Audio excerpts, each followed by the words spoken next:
Okay, magandang araw sa ating lahat mga kababayan, saan man panig kayo ng daigdig naron. Dito na naman tayo sa another episode ng ating vlogs, Badong Aratilis po. Pag-uusapan natin ngayon, ito po, no? Yung Duterte Black sa House of Representatives, binubuo po nila Pulong Duterte, ni Congressman Ungab, ah, Oman Duterte, at saka kalimutan ko isang Duterte. Tatlong Duterte, at saka si Congressman Ungab ay humiling po, no, nag-request po ng, accomplishment report ng ICI. Correct. Ako po ay, tama po yang ginawa nila kasi ginastusan po natin 'yan. Nag-budget po ang gobyerno, kinakailangan naman meron silang accomplishment report. Hindi po po puwede na, yung pong, ICI ay wala pong maipakitang ginawa nila dahil milyon din po ang binudget natin diyan. Okay, kanina po pinag-uusapan namin, tantiya ko po hindi sasagot si VP Sara, mali tayo 'no. Sumagot po ang kampo ni VP Sara dito po sa impeachment, complaint ng mga congressman, 4:30 bago mag-alas-5, 'yan. Sumagot po ang kampo ni VP Sara at, yan po ang mga pag-uusapan natin ngayon. Pero bago 'yan, kung bago ka pa lang dito sa ating channel, mag-subscribe ka na. Dahil ito lang ang tanging channel na may kinikilingan, may pinapanigan, una sa balita, huli sa impormasyon, kaya ano pang hinihintay nyo? Pindot na. Okay, pag-usapan po natin. No? Pero bago po yan, may nakita lang po ako na post dito sa X. Paying taxes at this point feels like funding criminals. Tama eh, di ba? Parang yung tax na binibigay mo, para nagpopondo ka sa kriminal. Yan po, napulot ko lang mula yan kay pobreng hampas lupa. Yan daw ang painful truth in the Philippines today. May hawig po yan sa katotohanan. Okay, pag-usapan na po natin, no? Ito po si BP Sara muna. Ayon po siya paliwanag ni BP Sara, maraming pagkukulang, si BBM bilang presidente. Hindi lamang sa pagbibigay ng simpatya at empathy sa ating mga kababayan. At tandaan po natin, no, walang pagkakataon na sumalubong po si BBM dito po ah, sa mga OFW natin na tumakas mula po sa digmaan diyan po sa gitnang silangan. 'Di po nakitaan ang malupit pa nito, nangangatwiran pa po ang spokes o hindi ko alam kung ano talagang PCO Yusek na si Auntie Claire, na kaya daw po hindi nakikipagkita, hindi sumasalubong si BBM, ay very busy daw po ang Pangulo. Ibig sabihin niya walang pagpapahalaga sa kanya yung mga OFW. Alam mo si Tatay Digong, bago ipahuli ng mga traidor ng mga Pilipino, nakita ko, nasaksihan ko, naroon ako sa Hong Kong. Yung huling mga araw na malaya pa o mga huling araw na malaya si Tatay Digong, nasaksihan ko kung gaano siya kamahal ng mga OFW. Tumilip lang sa bintana at kumuway si Tatay Digong eh. Nag-iiyakan na yung mga OFW sa Hong Kong eh. Sa tingin ko po, eto, ilang taon nang wala si Tatay Digong nun? 2 taon? Ito po sa tingin ko, itong presidente natin, pagkatapos ng panunungkulan nito, wala na. Hindi mo na makikitaan niya na magtitipon-tipon yung mga OFW para sa kanya. Sa Hong Kong po makikita nyo, maliit lang yung venue, puno yung loob, mas maraming tao sa labas.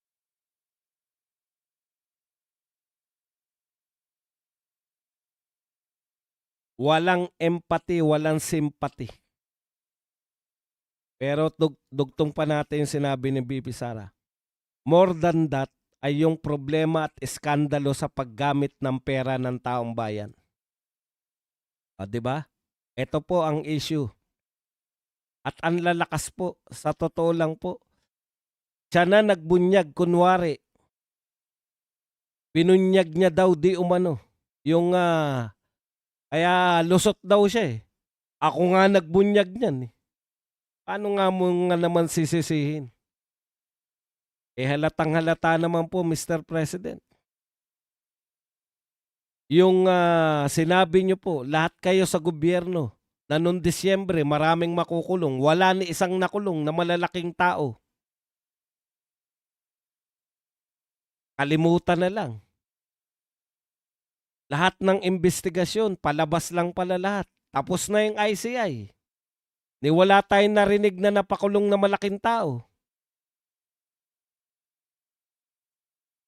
Hindi na rin nag-iimbestiga si Lacson, pangangatawan na niya. Kusa nang lumalapit kay Lacson bilang Blue Ribbon Committee Chair. Kusa nang lumalapit. Yung ebidensya, sabi niya, where the evidence will lead us. Kusa nang nilalapitan ng ebidensya, ayaw pantukain. Naghanap pa ng butas, sabi ba naman, no?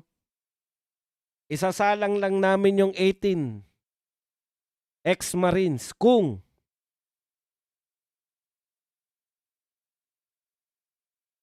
babaguhin nila yung testimonya nila. Anong uri ng mga testigo yan kung nagbabago ng testimonya?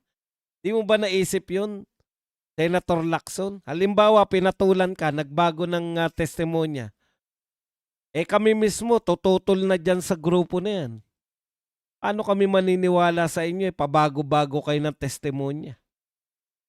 Porket sinabi lang ni Lacson, babaguhin na. Kaya mali po eh. Pero tingin ko naman, natansya na yan ni Lacson na hindi siya magbabago tong 18 Marines.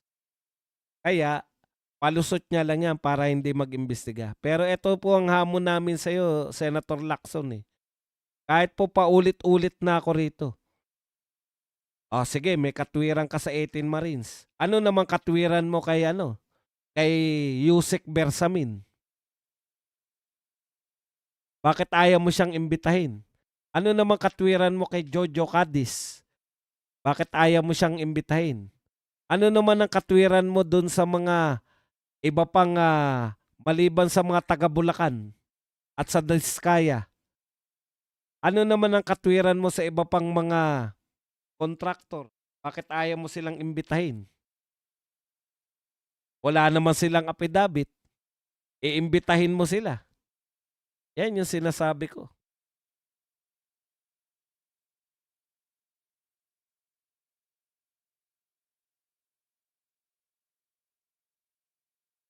Kaya wala na po yan. Ngayon po, yung ICI, tapos na po ang kanyang silbi. Ano ba talaga silbi ng ICI? Ngayon po, nakita na natin, maski yung mga kakampi nila, si Dilima, umaangal. Wala palang silbi raw yung ICI. Ngayon mo lang naintindihan, Dilima? Kasama kayo sa nanloko sa mga tao. Kami, in fairness po sa mga Duterte supporters, mga Duterte supporters lang po nagsasabi ng katotohanan. Na yung ICI na yan, palabas lang po yan. Tignan nyo. Totoo po tayo, di ba? Wala talaga na ipakulong. Palabas lang talaga yung ICI. Habang mainit, magkakreate tayo na ICI. Habang mainit pa. Sa tansya nila, malamig na. Wala nang umaangal gaano. Payapa na natin. Puwagin na yan. Sayang din yung pera niyan. Hindi po kayo tatantanan ng mga Duterte. Ito po, ang mga Duterte. Duterte Black na pinamumunuan ni Paulo Duterte, Isidro Ungab, Omar Vincent Duterte at Harold James Duterte. Naggawa po sila ng resolusyon Maikli lang po 'to, half page lang, basahin ko na lang. A resolution requesting the Office of the President and the Independent Commission for Infrastructure to release its accomplishment reports. Whereas, last September 24, 2025, the House of Representatives suspended the proceedings of Infracom and turned over all documents to the Independent Commission for Infrastructure. Whereas the Independent Commission for Infrastructure was established through Executive Order Number 94. Whereas Section 8 of EO 94 provides the ICI shall provide monthly reports to OP through the Office of the Executive Secretary. The ICI shall likewise cause the publication of its accomplishment and such other relevant reports. Dapat pala pinapublish nyo sa dyaryo yung mga accomplishment nyo. Whereas, the Commission had submitted its 125-day report to the President and is currently finalizing its final accomplishment report. Whereas, the Commission has not published any of its accomplishment or other relevant reports as required in Executive Order 94. Now, therefore, be it resolved by the House of Representatives requests the Office of the President and the Independent Commission for Infrastructure to furnish the House of Representatives with copies of this report. Po mga kapatid, wala silang lusot dyan dahil yung pagkakatatag nila, bakit po kinakailangan sila mag-report? Bakit po kinakailangan nilang ibigay ang report nila? Una, binadgetan po natin yan.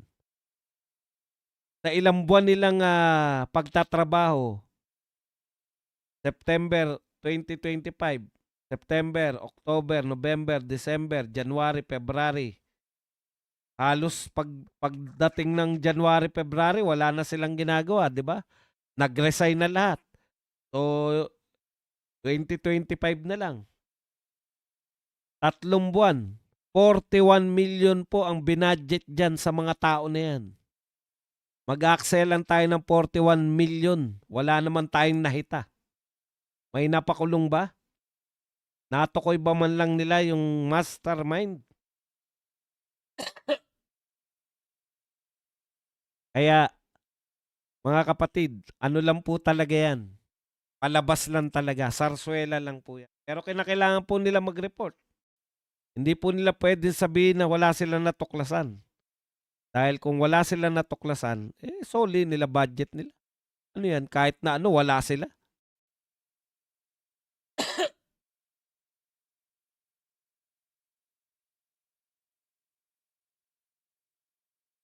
Okay. Sayang ang budget. Ang dami pong ginagawa ng gobyernong ito na sayang lang. Walang katotoran. Katulad po ng pagpunta dyan sa kababaihan, United Nations. Wala naman pong usapin ng kababaihan dito sa Pilipinas. Dahil dito po, ang tatapang po ng mga babae dito. Wala po tayong mga inaapi yung mga kababaihan dito. Ha? Kunti lang nga masabi mo na nagandahan ka sa babae at medyo nakaramdam ka ng kakaiba eh. Babatikusin ka na ng sangkatutak na tao eh. Karamihan sausawero at sausawera lang. Diba, Congressman Bong?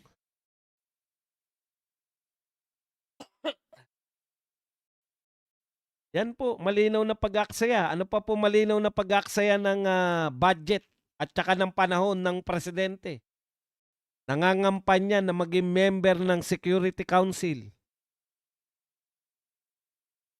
Isa lang po ang problema natin no, sa ating teritoryo. Isang bansa lang. China lang po tayo may problema. Hindi pa natin malutas-lutas. Ayaw pa natin makipag-usap. Naghangad pa yung presidente natin na maging member ng United Nations Security Council. Kapani-paniwala ka ba na UN Security Council? Ano kaya ang mareresolba mong bangayan sa mundo? Simpleng problema lang ng mga OFW. Tayo lang po yata hindi nagpapadala ng eroplano natin para iligtas yung mga OFW natin. Napakatagal na. Nung sinuggest pa yan ni BP Sara, binanatan pa siya ni Auntie Claire na imposible daw. Okay. Kaya po, ang daming ginagawa, pero yun tinigil ang lahat ng investigasyon dahil may ICI na raw. Yung pala, wala naman palang maiimbestigahan yung ICI. Bigla nila na-realize, walang pangil. Gumawa ng batas para lalagyan ng pangil yung ICI. Si Tito Soto ang author. Ngayon hindi na uso ICI. Wala na lang. Pinagdebatihan, pinanukala. Ang dami pong ginagawa natin. Isa pa, anti-dynasty bill. Sabi ko nga nagsusulong ng anti-dynasty, panay dynasty. Ang author si Sandro Marcos. Si Sandro Marcos po, may tiyahin na senador, may tatay na presidente, may pinsan na gobernador, may mga tiyuhin na mayor. Siya congressman. Ikaw ang author.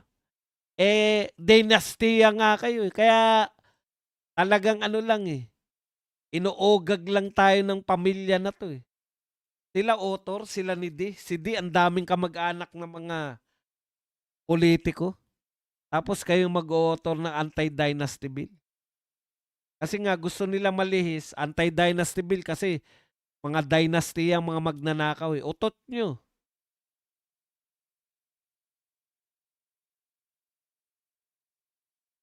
Correct. Walang plano ang gobyerno. Get well, Sir Bads. God bless Philippines. Napakataas daw ng gasolina ngayon. Kawawa kami mga mahirap. Walang planong gobyerno. Naman siya makakakorap doon. Wala ang budget. Gusto niya lang talaga mag-project. Manalo man niya, wala rin namang mangyayari sa Pilipinas. Ang hirap-hirap na ng bansa natin. Unahin pa yung pagpo-project na member ka ng United Nations Security Council. Okay. Tumagot na po si BP Sara dito po sa kanyang impeachment. Ano po ang sinagot niya? Yan, maganda. Muna, baka meron tayong nakaligtaan dito sa... ito po. Bakit po nagre-request yung mga Duterte Black? Transparency and public accountability. The Black noted that while House turned over documents, none of the Commission's reports have been made public. Correct. Wala tayong alam kung ano ginagawa ng commission na yan. Doubts of independence. Lawmakers question the ICI's independence. Response to political harassment. Representative Paulo Duterte has characterized the ICI as tool for pure political propaganda. Tamang-tama. Political propaganda lang yan. Hanggang March 31 na lang po. Kaya dapat mag-present po kayo ng accomplishment report nyo. Ginastosan kayo ng gobyerno, dapat meron kayong report man lang.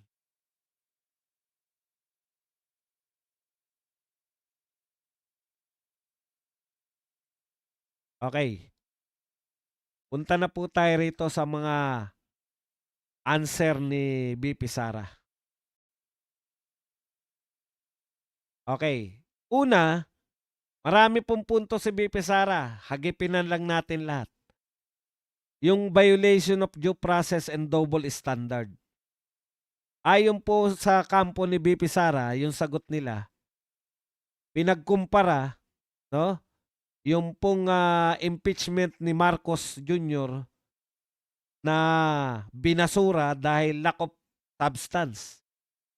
Samantalang kay BP Sara, sufficient daw yung substance. Samantalang pareho naman sila na ang sagot nila mas stricto, no? Mas stricto yung criteria.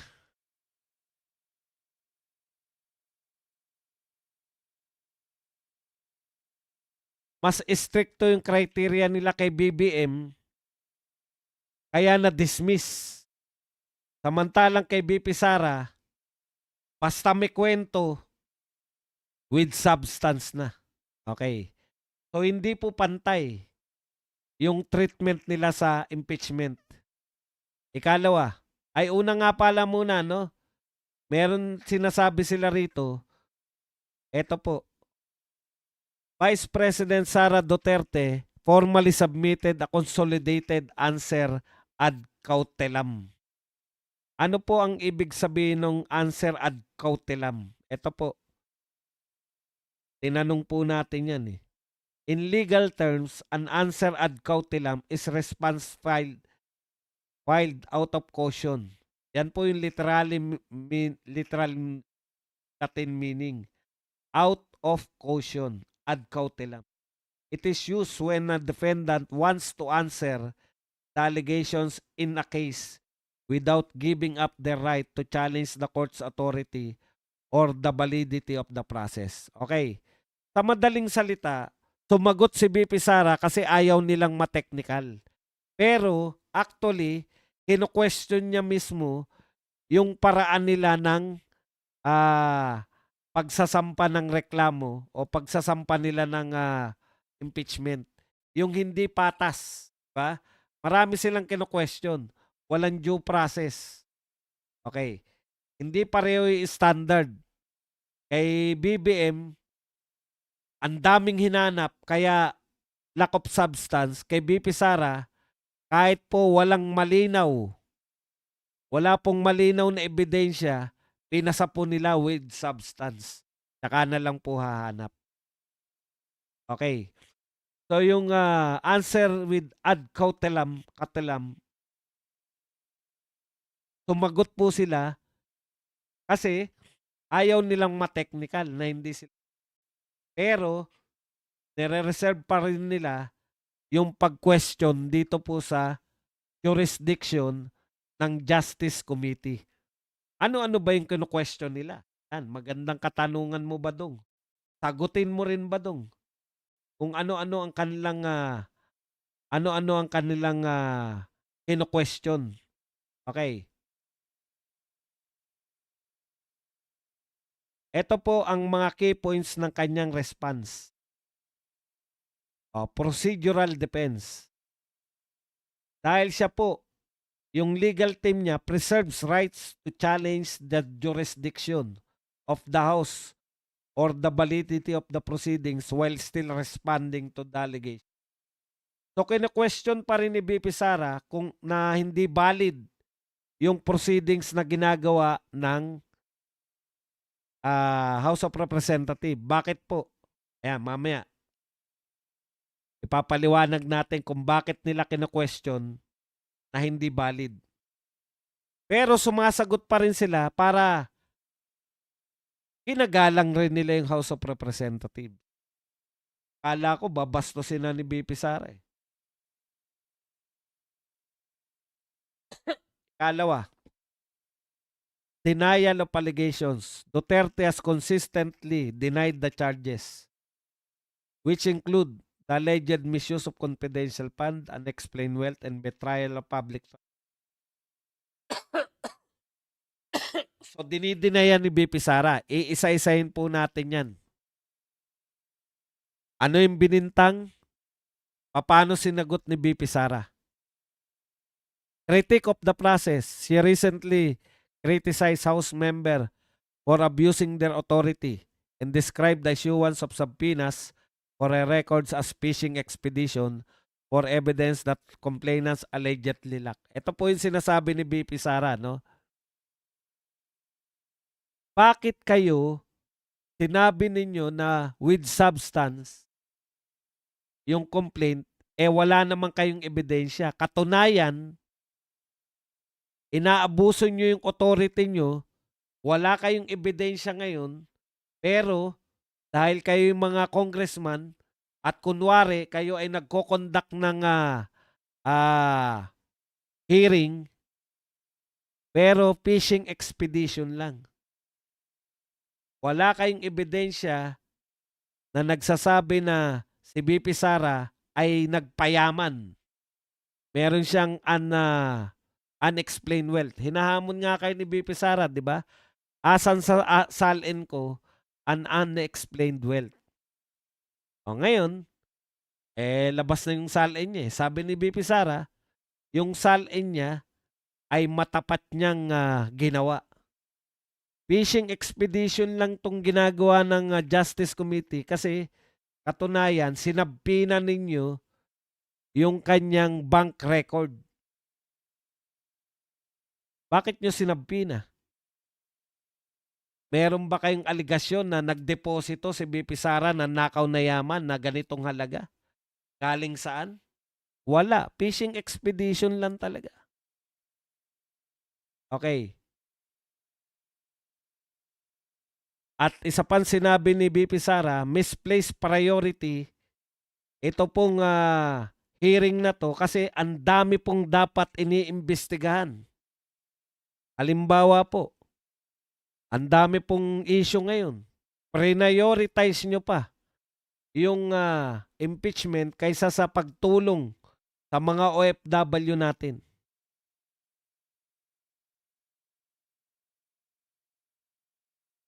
Okay. Punta po tayo rito sa sa mas malalim dito sa ad cotelam. Bakit ito ginagamit? Yan, to avoid default. Yan, kasi i-default sila ng ng House of Representative, mapapabilis. Papasa kagad nila. Ikalawa, if a person believes a court has no jurisdiction, power over them, or that summons was served incorrectly, they filed this to say, I am answering these charges just in case my objection to your authority is denied. Okay.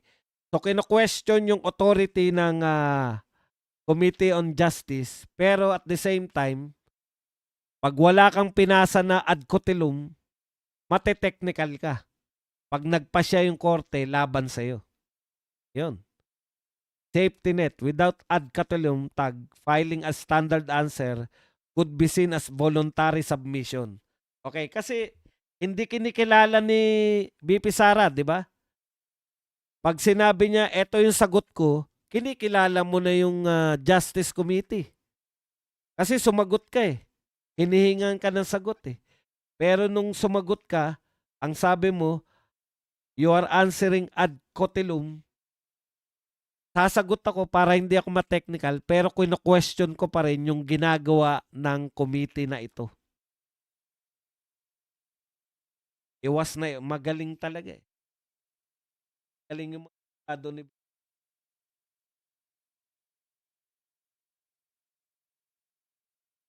Okay. Sagutin na natin yung punto per punto. Ano ba talaga yung mga tinatanong?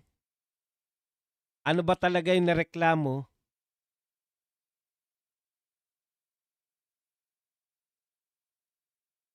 At sinagot ni BP Sara.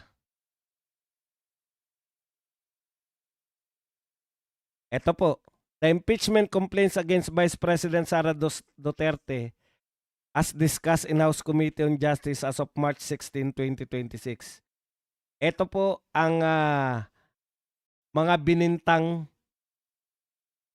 na kasalanan ni BP Sara at paano niya to sinagot. Una, alleged assassination plot. Ayon po kay BP Sara, she denied making contract to kill or any actual assassination threat against President Marcos, First Lady and House Speaker. her legal team argued the House had no proof of a plot and that her November 2024 remarks were taken out of context. She characterized the charge as fictional interpretation of her statement. O, di ba? Kasi fictional interpretation kasi meron pong si BP Sara eh, di ba? Pag ako tinigok, buhay na buhay po si BP Sara. Isa pa, nakita na ba nila yung kinontract? Nakita na ba nila si John Wick? Para patunayan mo na totoo nga na si BP Sara ay kumontak ng isang hired killer, na kailangan i-produce mo yung tao. O, ikalawa, misuse of confidential funds. Etong depensa ni BP Sara. Ang lahat ng pondo were used in compliance with existing rules for national security and intelligence. Okay. Yung pong sinasabi nila na si BP Sara po ay mayroon pong mga anong tawag dito? Meron po siyang COA. Meron pong COA na pinababalik po yung pera, di ba? O paglabag daw. Sabi ni BP Sara, no final ruling exists on these funds as the Office of the Vice President has pending appeal with Commission on Audits. Okay. 73. Notice of disallowance, 73 million. Wala pong final pa ang COA. Naka-appeal pa yon. Kahit nga po mag-final na yung COA, pwede pa po yung i-appeal sa Court of Appeals. Kahit po mag-final yung Court of Appeals, pwede pa po yung i-appeal hanggang Supreme Court. At kahit po mag-final yung Supreme Court, ang sasabihin lang sa kanya, bayaran mo to. Diba? Number 3, bribery and corruption. Ito po ang depensa ni BP Sara. She labeled the allegation that she bribed Department of Education officials as ridiculous and lacking evidence.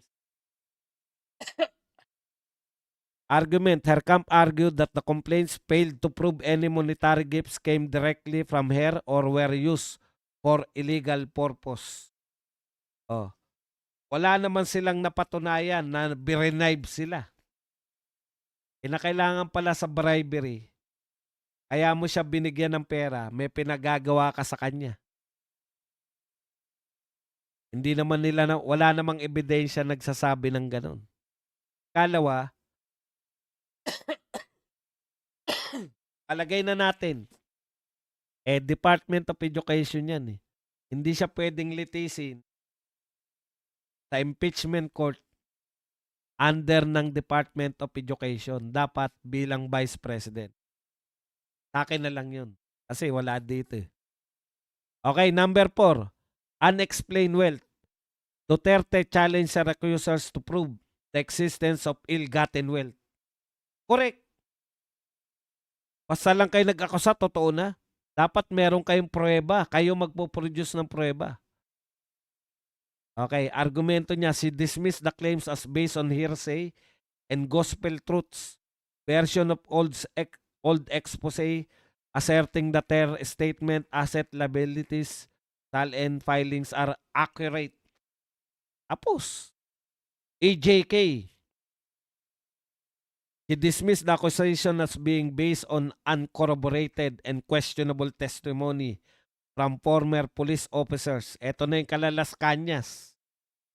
Her team questioned the credibility of witnesses like Arturo Las Cañas, calling her claims unsupported by evidence.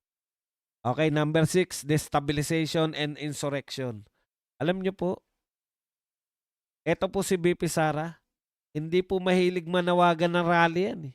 Sa totoo lang po. Kahit nga yung rally na iglesia, para sa kanya na, di ba? Oh.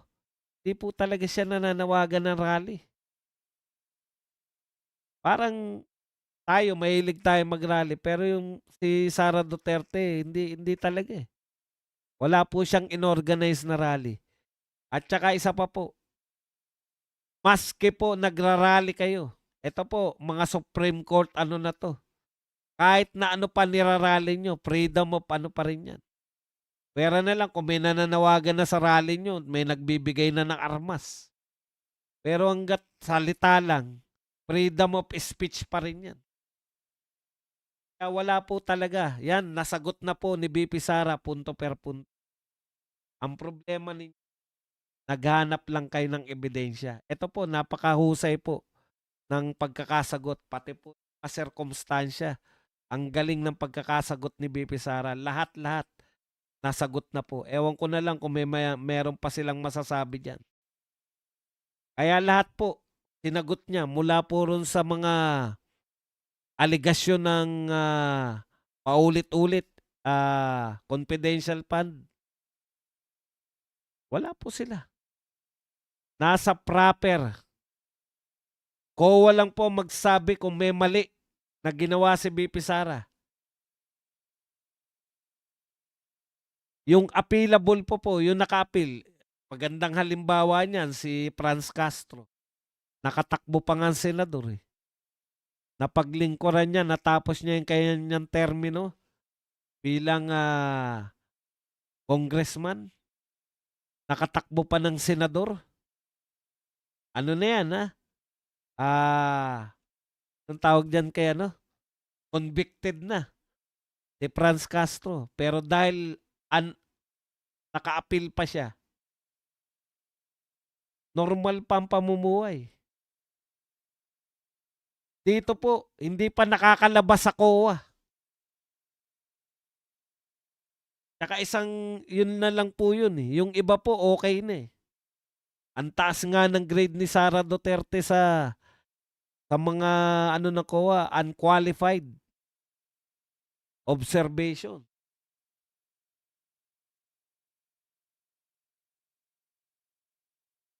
Si Franz Castro nga, convicted na eh. Nakakatakbo pa eh. Ibig sabihin, sa COA nga, naka-appeal pa. Sa COA pa lang ha. Sabihin man ng COA na mali yung paggasta mo. Ano po ba yung mali yung paggasta? May binili ka. Hindi po sinabi na ninakaw mo. May binili ka. Ganun yan eh, di ba? Hindi mo dapat binili. Bayaran mo. Paano yan ba dong pag binayaran niya na? Eh di tapos na. Nabayaran na niya eh. Wala namang akusasyon na wala namang sinabi yung COA. Malinaw po yung COA. Walang korupsyon. Nililinaw po ng COA yan sa lahat. Walang korupsyon dito. Ibig sabihin, kung dapat ka magsoli, may mali kang binili, dapat hindi mo binili. Hindi po sinasabi na magnanakaw walang na kinurap ni BP Sara. Kaya wala pong ano yan, wala pong mahita tayo, wala pong patutunguhan. Pero dahil hawak po nila, dahil nakatanggap po ng mga maleta to, ayon sa 18 na alam niyo po, kahit na anong pagtatago ninyo na hindi totoo o totoo yung sinasabi, ang taong bayan po naniniwala rito sa mga 18 ex-Marines. Ano man ang sabihin ni Lacson, ano man ang sabihin ng media, naniniwala po yung taong bayan sa ex-Marines. Kaya mahirapan po kayong pabulaanan.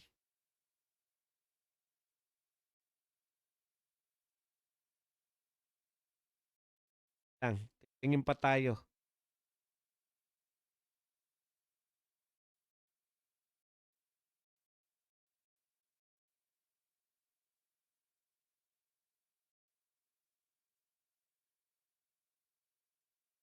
OFW, ang masamang-masama loob. Tingnan natin si BP Marami Sara. siyang kakulangan Lang to eh. bilang presidente. Sige po, OFW, ang masamang-masama loob ng PPPF, lalo hindi niya sinalubong sa airport yung mga na-repatriate nating kababayan. Ano ang take nyo? nakikiisa tayo sa pinagdadaanan ng karamihan nating mga kababayan na overseas Filipino workers dahil sa kaguluhan o dahil sa gera doon sa Middle East. At kung ano man yung matulong ng Office of the Vice President ay gagawin namin. Ipaalam lang sa amin kung paano kami makakatulong. Patunay ba to na doon sa nawagan din sinabi na hindi mo presidente? Marami siyang kakulangan bilang presidente. Hindi lamang sa bibigay ng simpatya at empathy no, sa ating mga kababayan. More than that ay yung problema at skandalo sa paggamit ng pera ng bayan. Okay, maraming salamat sa iyo, BP Sara, sa pagpapaliwanag marami ng siyang mga kakulangan. kakulangan Bilang ng ating mahal presidente. na presidente. Mahal na mahal ka namin. Gusto ka na naming magpahinga, Mr. President. At sana maganda ng kalagayan mo. Sana kunin ka na.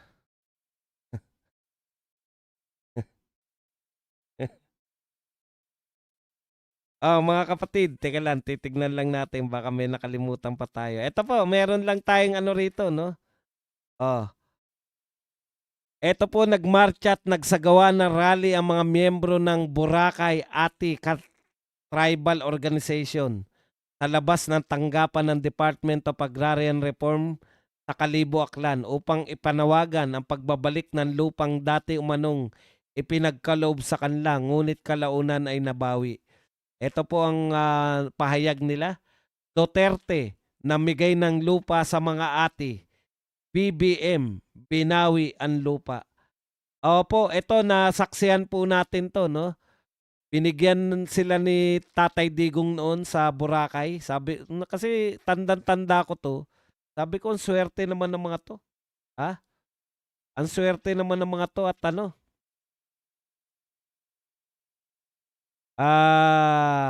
Nabigyan ng lupa sa Boracay.